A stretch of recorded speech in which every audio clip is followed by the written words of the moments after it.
Halo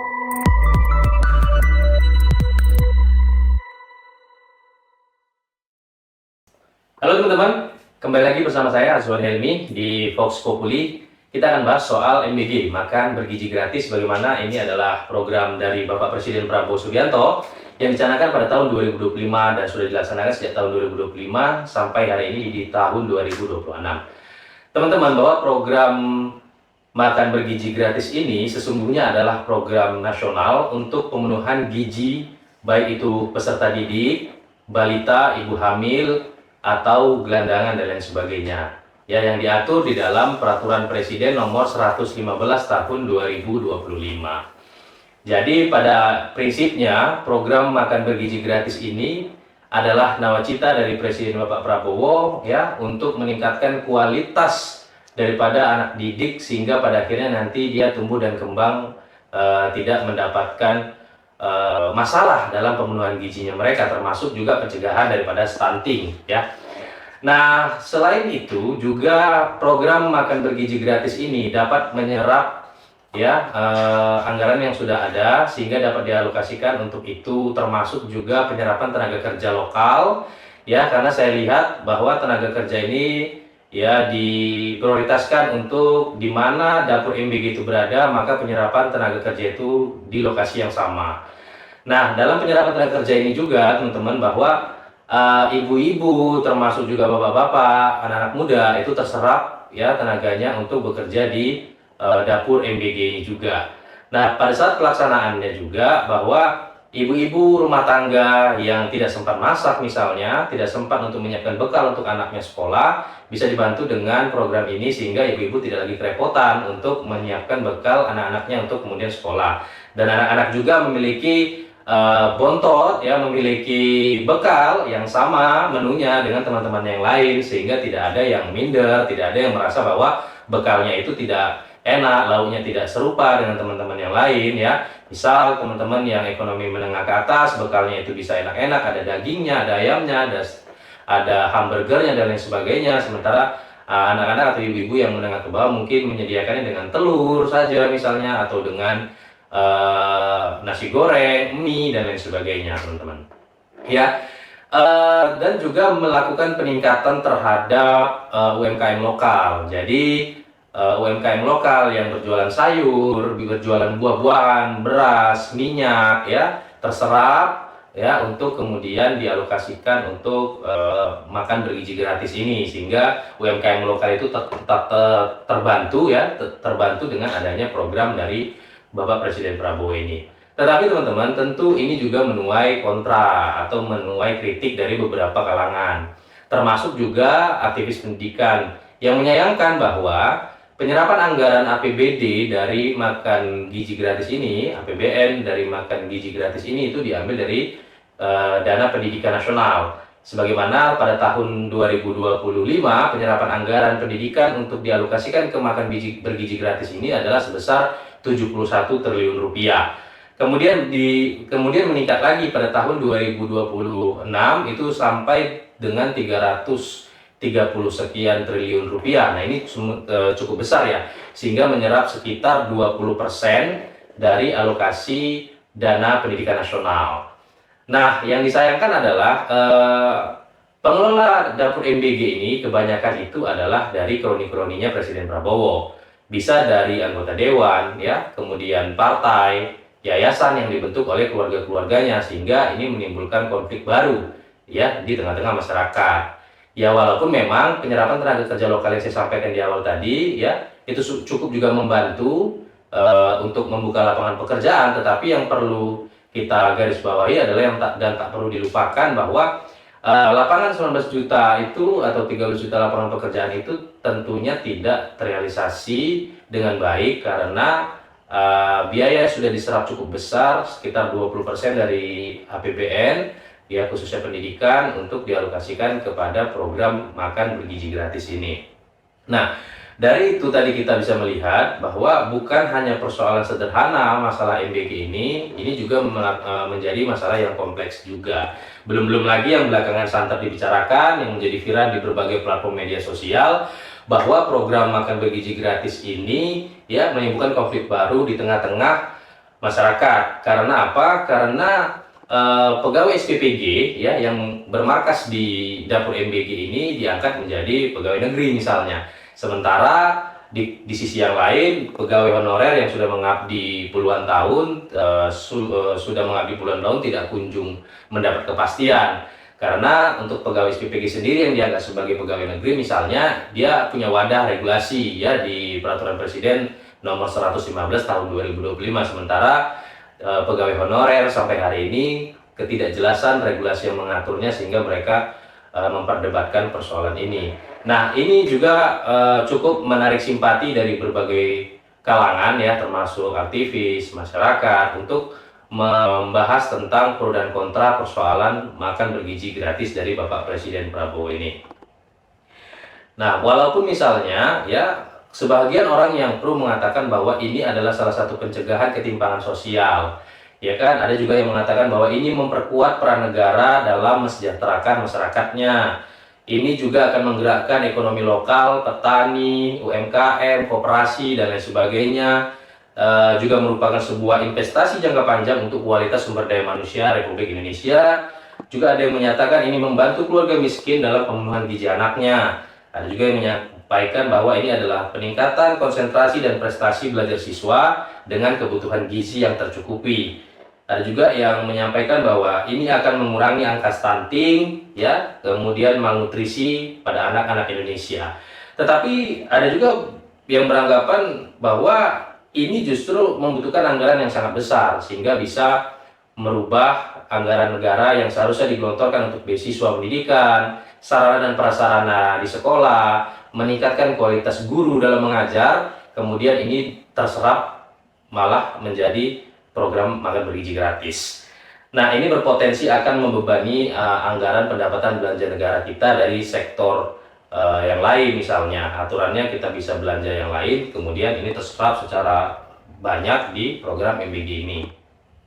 Nah, jadi adanya risiko penyimpangan, korupsi, dan markup pengadaan ya. Belum lagi kita sama tahu bahwa harga ya yang digelontorkan oleh pemerintah misalkan sekitar Rp15.000, tetapi pada praktiknya ya makanan yang tersaji dalam ompreng-ompreng tersebut kita bisa menilai sendiri bahkan sekitar 6 sampai dengan Rp10.000. Ya, ini menuai pro dan kontra terlepas adanya biaya operasional dan lain-lain yang harus dikeluarkan juga dari biaya yang sudah diperuntukkan dalam besaran Rp15.000 tersebut.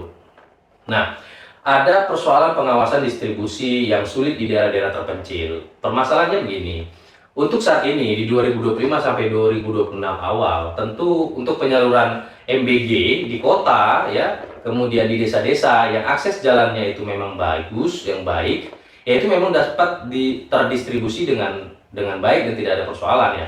Tetapi bagaimana dengan sekolah-sekolah yang berada di pelosok-pelosok, yang jauh dari akses, ya kan? Bagaimana proses pengantaran makan bergizi gratisnya ini? Apakah mereka juga tidak memiliki hak yang sama dengan anak-anak lainnya yang memperoleh makan bergizi gratis ini? Belum lagi bagaimana kemudian Badan Gizi Nasional atau BGN ya bisa mempetakan atau membuat data ibu hamil, ibu menyusui, termasuk juga gelandangan, tunawisma dan lain sebagainya. Itu bagaimana mereka melakukan pengontrolan data itu? Sementara kebanyakan dari mereka-mereka tersebut seperti tunawisma itu tadi, ya seperti gelandangan dan lain sebagainya, itu tidak memiliki data administrasi kependudukan seperti KTP, KK dan lain sebagainya. Sebagaimana Kepala BGN pernah menyebutkan di satu platform media televisi bahwa cara mereka dalam melakukan pendataan itu adalah dengan menggunakan kartu keluarga ya. Ya, masalahnya adalah bahwa orang-orang yang seperti saya sampaikan tadi, tunawisma dan gelandangan tidak memiliki dokumen administrasi itu. Nah, ini akan menjadi kesulitan bagi mereka untuk mendistribusikan yang seharusnya menerima menjadi tidak menerima manfaat dari program makan bergizi gratisnya Bapak Presiden Prabowo Subianto. Nah, ada juga potensi monopoli vendor ya. Ada potensi monopoli vendor dan ketidakadilan pemasokan. Karena memang secara intern ya, yang menyiapkan vendor ya untuk mensuplai bahan bakunya ya, itu kan semuanya memang dari kolaborasi antara SPPG dan pemilik dapur kan gitu. Nah, tetapi kan tidak ada kontrol terhadap vendor mana yang harusnya diambil dan vendor mana yang harusnya tidak diambil. Karena monopoli sebenarnya sudah terjadi, teman-teman. Monopoli sudah terjadi karena kita tahu sendiri bahwa dapur MBG ini tidak dimiliki oleh orang-orang yang biasa-biasa saja. Tentu mereka ada korelasinya dengan partai politik, ada korelasinya sebagai anggota dewan, ada korelasinya dengan Bapak Presiden Prabowo, atau ada korelasinya dengan alumni-alumni daripada pemilihan presiden waktu Pak Presiden Prabowo menang pada waktu itu. Nah, artinya adalah pemilik dapur MBG ini tidak bisa dari orang pribadi yang tidak ada terafiliasi dengan itu. Nah, ini kemudian terjadilah monopoli. Memang ini tidak akan bisa kita pastikan bahwa monopoli ini terjadi, tetapi indikasi monopoli ini akan terjadi tentu tidak dapat dihindarkan. Nah, persoalan memenuhi gizi bagi anak-anak ya, bagi balita ya, ini kan tidak persoalan yang sederhana, teman-teman. Kita tidak bisa memastikan bahwa terhindarnya anak-anak dari stunting itu pada saat mereka makan bergizi gratis di sekolah misalnya. Ya, karena memang persoalan stunting ini tidak hanya terlepas dari soal makanan bergizi saja, tetapi soal imunitas ya, waktu ibunya sedang hamil dan lain sebagainya. Nah, ini adalah problem yang kompleks ya, tidak hanya bisa dijawab dengan adanya program MBG, maka maka stunting ini akan hilang dari Indonesia, kan nggak sesimpel itu juga kan begitu. Nah, ini memang tentu menjadi bahasan kita juga ya, karena semua orang boleh berkomentar soal makan bergizi gratis ini ya. Apalagi tadi saya sampaikan bahwa penyerapan anggaran dari makan bergizi gratis ini kan cukup banyak juga, teman-teman. Ya, seperti banyak sekali masyarakat berkomentar seperti yang saya sampaikan tadi bahwa honor sekarang gajinya masih 100-200 ribu, sementara MBG memiliki pegawai SPPG yang diangkat sebagai PNS misalnya. Belum lagi konflik yang terjadi soal supir atau driver mobil MBG diangkat sebagai pegawai negeri misalnya. Nah, sementara teman-teman guru yang mengabdi sejak lama ya sampai hari ini belum juga mendapat kepastian tentang status kepegawaiannya begitu. Walaupun ini persoalan lain ya, tetapi tentu ini dapat dikorelasikan ya. Yang menjadi viral belakangan ini juga soal makan bergizi gratis ini yang membuat beberapa sekolah atau anak atau peserta didik ini keracunan. Pertanyaannya adalah, siapa yang bertanggung jawab terhadap persoalan yang seperti ini? Apakah ini bertanggung jawab negara? Apakah ini tanggung jawab pemilik dapur? Atau kadang-kadang malah tuduhan ini ditujukan kepada guru yang tidak mampu mengawasi. Padahal guru mendapat malapetaka baru, sebab mereka tidak ada kaitannya dengan MBG ini, tetapi mereka juga ikut membantu mendistribusikan di lapangan ya kepada anak-anak peserta didik ini, ompreng-ompreng MBG ini. Jadi mereka mendapat pekerjaan baru di luar rutinitas mereka sebagai guru, sebagai peserta didik, sebagai guru yang mengajar peserta didik begitu. Nah, ini kan yang jadi persoalannya. Ya, bagaimana mungkin ya mereka mendapat pekerjaan baru tetapi mereka tidak menerima insentif apapun dari MBG ini atau dari BGN ini, tidak mendapat insentif apapun. Nah, walaupun misalnya dapur MBG ini tentu harus memenuhi standar gizi, memenuhi standar kebersihan ya, memenuhi kualifikasi, tentu misalnya memiliki sertifikat halal dan lain sebagainya begitu kan. Ya, karena kalau misalnya tidak memenuhi itu ya bisa jadi mungkin makan bergizi gratis ini tidak dapat didistribusikan atau tidak dapat memenuhi regulasi yang ada dalam Peraturan Presiden nomor 115 tahun 2025 tersebut, teman-teman. Nah, jadi tentu banyak yang beranggapan bahwa untuk apa makan bergizi gratis? Kasih aja orang tuanya uang, sebagaimana misalnya 15.000 per hari dikalkulasikan 15.000 dikali 1 bulan misalnya, itu aja dikasihkan aja untuk orang tuanya sendiri yang masak di dapur. Nah, itu bagi yang kontra akan beranggapan seperti itu. Bagi yang pro tentu akan beranggapan bahwa terima kasih Bapak Presiden, dengan begitu kami ibu-ibu yang bekerja, selain juga sebagai rutinitas ibu rumah tangga, kami yang memiliki pekerjaan juga jadi terbantu. Kami tidak perlu menyiapkan bekal lagi di pagi hari, karena bekal itu sudah disediakan oleh dapur MBG yang didistribusikan langsung ke sekolah-sekolah, sehingga anak-anak kami sudah terjamin kepastian makannya di sekolah gitu. Jadi anak-anak kami terhindar dari makan-makan yang tidak sehat, ya jajanan-jajanan yang tidak sehat gitu. Tetapi dari segi yang lain ya, UMKM lokal yang berjualan di sekolah mungkin tentu akan menemui dampak baru. Dampak barunya mungkin pendapatan mereka menurun, karena anak-anak tadi yang harusnya jajan di warung-warung itu di jualan-jualan itu, di stand-stand tersebut, ya, kemudian tidak lagi beli, tidak lagi makan di situ, tetapi mereka sudah makan melalui nasi MBG ini. Ya tentu pro dan kontra ini ya tentu harus diselesaikan dengan baik lah. Soal penyerapan anggaran tadi yang saya katakan di awal, bahwa anggaran pendidikan sampai dengan 71 triliun diambil dari anggaran pendidikan, sampai dengan 333 triliun sekian yang diambil dari APBN, yang itu harusnya digelontorkan untuk biaya pendidikan nasional, kemudian itu diambil untuk keperluan MBG. Tentu apakah ada dampak? Tentu ada dampak. Dampaknya adalah yang seharusnya tadi kita refocusing anggaran, ya, refocusing anggaran ke pendidikan, perbaikan kualitas guru, refocusing anggaran untuk perbaikan sarana dan prasarana sekolah. Karena kita tahu juga teman-teman bahwa tidak semua sekolah di Indonesia ini memenuhi standar kualitas. Ya, dari segi apa? Dari segi tenaga pengajar, dari segi bangunan, ya kadang-kadang ada juga beberapa sekolah yang bangunannya cukup memprihatinkan, mau roboh, tidak ada meja yang layak, tidak ada kursi yang layak, begitu. Jadi ini juga salah satu tugas negara untuk memperhatikan ini juga, gitu. Tidak hanya tentang persoalan MBG ini. Walaupun isunya adalah program MBG ini kan untuk tahun 2029 misalnya, pada saat kemudian Presiden Prabowo Subianto mencalonkan lagi sebagai presiden, beliau sudah memenuhi dukungan paling tidak dari level pusat sampai dengan di level desa, dia sudah punya dukungan karena program beliau itu manfaatnya sampai ke desa-desa, ya kan, melalui program makan bergizi gratis ini. Nah, walaupun teman-teman ini mendapat pro dan kontra, sekali lagi saya sampaikan bahwa ya bagian pro akan menganggap persoalan ini adalah solusi, ya, bagi peningkatan dan pemenuhan gizi anak-anak Indonesia. Bagian kontra akan mengatakan bahwa ya lebih baik MBG ini dihentikan hari ini juga karena menuai banyak kontroversi. Makanan tidak layak makan, ya kan, adanya keracunan, ya kan, kemudian proyek ini tidak bisa dikategorikan sebagai proyek masyarakat kecil, tetapi ini tentu menjadi proyek masyarakat lokal karena untuk membangun dapur tidak mungkin, ya, tidak mungkin menggunakan dana yang sedikit, tentu akan menggunakan dana yang cukup besar.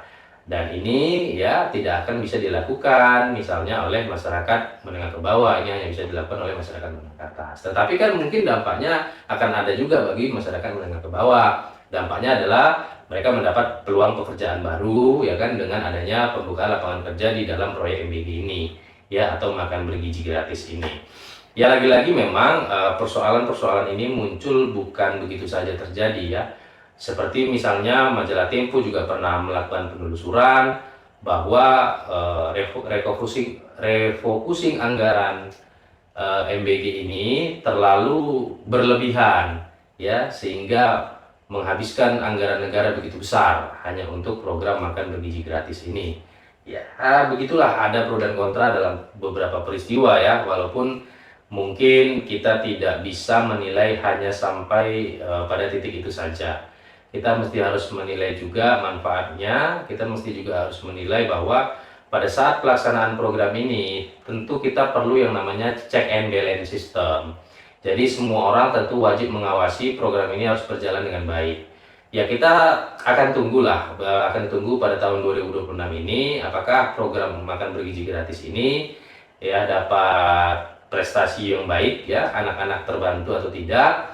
Ya, jangan sampai lagi ada masalah, ya, karena belakangan kan kita tahu bahwa selalu ada masalah soal MBG ini, baik masalah yang muncul di dalam media sosial ataupun fakta di lapangan. Nah ini masalahnya adalah ini. Tetapi poin pentingnya adalah bahwa secara pro, ya, masyarakat akan memandang adanya program makan bergizi gratis ini justru banyak membantu pemenuhan gizi anak. Sehingga apa yang mereka tidak dapatkan sebelumnya, ya, makanan yang mereka tidak dapatkan sebelumnya, pemenuhan gizi yang tidak mereka dapatkan sebelumnya, mereka dapatkan di program MBG ini. Anak-anak peserta didik, balita, ibu hamil. Sementara dari segi yang kontra tentu akan memperdebatkan soal penerima proyeknya, akan memperdebatkan soal kualitas makanannya yang digelontorkan Rp15.000, kenapa makanannya dalam bentuk Rp6.000, kenapa makanannya dalam bentuk seperti ini.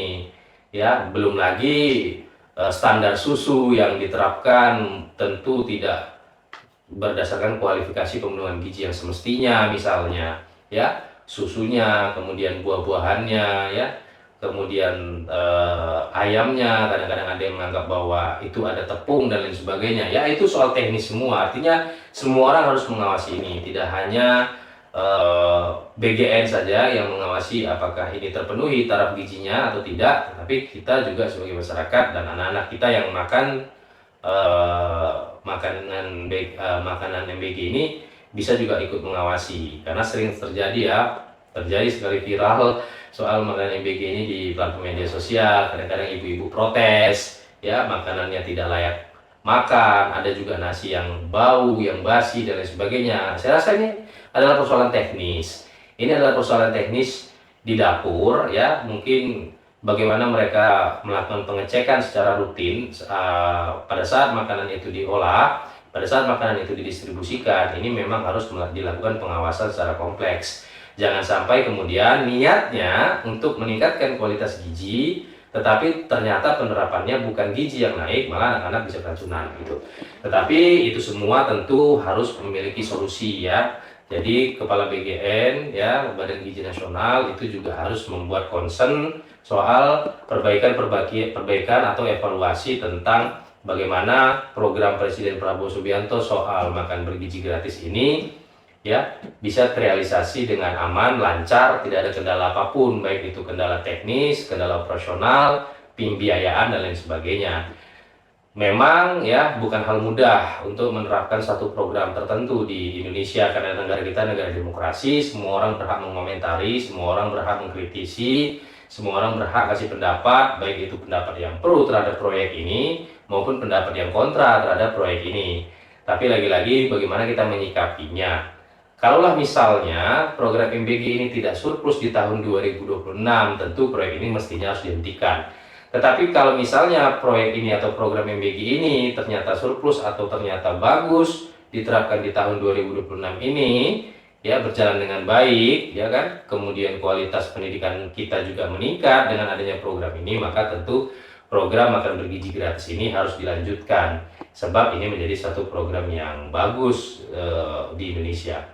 Nah, seperti yang kita tahu bahwa Presiden Prabowo Subianto sempat menyampaikan di media bahwa dia sempat ke India untuk melakukan studi banding, karena sebelum Indonesia menerapkan makan bergizi gratis, mungkin India sudah menerapkan terlebih dahulu. Cuman menjadi pertanyaan adalah, apakah di India ada peningkatan sumber daya manusia? Apakah di India ada peningkatan kualitas pendidikan? Apakah di India penyerapan anggarannya begitu besar juga, sama besarnya dengan yang dilakukan di Indonesia? Nah, ini tentu perlu dibuka ke publik, sehingga publik juga bisa ikut membandingkan apakah studi banding yang dilakukan oleh Bapak Presiden Prabowo itu sudah relevan, sudah tepat atau belum. Nah, ini yang kita mesti harus cross check begitu. Bukan berarti kita studi banding ke Jepang, ke India misalnya, ke Amerika, kemudian itu serta-merta bisa diterapkan secara langsung, karena kita memiliki sistem yang berbeda. Baik dari mulai sistem pemerintahannya, sistem anggarannya, kemudian pada saat pelaksanaannya. Belum lagi kita di Indonesia yang namanya korupsi nepotis itu kan susah sekali ya untuk dihilangkan, sehingga setiap ada proyek tentu akan ada saja orang yang akan kumpul untuk mendapatkan proyek tersebut, ya, terlepas apakah itu indikasinya adalah untuk memperkaya diri atau bahkan untuk hanya sekedar mengambil proyek untuk mendapat pendapatan, atau hanya ingin menyalurkan bakatkah, perusahaan-kah, atau dan lain sebagainya yang mereka punya, ya, yaitu terlepas dari berbagai paradigma, ya. Yang jelas kalau mau mengambil program ini tentu kita harus punya perseroan terbatas PT, kita harus punya yayasan, ya, kita harus punya wadah atau badan hukum, ya, untuk bisa ambil proyek ini. Barangkali ada teman-teman di luar sana yang punya sedikit rezeki lebih, kemudian pengen ambil proyek ini, ya, monggo silakan, ya, karena peluang sudah terbuka, ya. Presiden Prabowo Subianto sudah membuka peluang itu untuk siapapun yang mau mengelola dapur MBG, ya, silakan kelola dapur MBG itu. Tetapi titik beratnya adalah menjalankan proyek MBG itu tidak semudah membalikkan telapak tangan, teman-teman. Kita mesti harus jaga kualitas, ya, kita mesti harus jaga kebersihan, kita mesti harus jaga operasionalnya supaya tidak terjadi kesalahan teknis, ya, sehingga program ini, makanan yang mereka siapkan itu layak untuk dikonsumsi oleh anak-anak, layak untuk dikonsumsi oleh ibu hamil, layak dikonsumsi oleh balita, layak dikonsumsi oleh tunawisma, gitu. Jadi mereka mendapatkan yang seharusnya mereka dapatkan. Sebab Lagi-lagi kita harus cerita soal APBN, bahwa itu APBN kan juga bersumber dari uang yang kita miliki juga, dari pajak yang kita bayar kepada negara. Tentu kita punya tanggung jawab juga untuk sama-sama mengawasi mengawasi program-program pemerintah, tidak hanya soal makan bergizi gratis ini. Tetapi kali ini karena pembahasan kita soal makan bergizi gratis, tentu konsen kita adalah soal makan bergizi gratisnya, teman-teman. Nah, jadi dari awal tadi kita cerita soal program makan bergizi gratis, kita soal pro dan kontra, pembahasan ini kita ulas ya. Ya, yang tidak kalah pentingnya bahwa ya setiap peristiwa yang muncul, perdebatan yang muncul ya dari program makan bergizi gratis ini adalah tanggung jawab kita bersama. Hentikan atau lanjutkan itu tergantung dari pelaksanaan tahun 2026, karena tahun 2026 itu menyerap anggaran negara cukup besar. Jadi kalau tidak terrealisasi dengan baik, maka ya silahkan hentikan. Tapi kalau terrealisasi dengan baik, silahkan lanjutkan. Mungkin itu ya pesan-pesan dari kami dari Vox Populi. Ya, mudah-mudahan ini dapat mengedukasi kita semua, dan siapapun yang tidak sependapat mungkin dengan komentar kita dan tidak sependapat dengan pendapat kita, monggo untuk dipenuhi kolom komentar ya. Yang sependapat juga tentu sampaikan aja di kolom komentar kita. Kita terbuka untuk berdiskusi ya, berdiskusi lebih lanjut tentang MBG, apakah ini program atau proyek jangka panjang. Terima kasih teman-teman, kita akan kembali lagi di episode selanjutnya.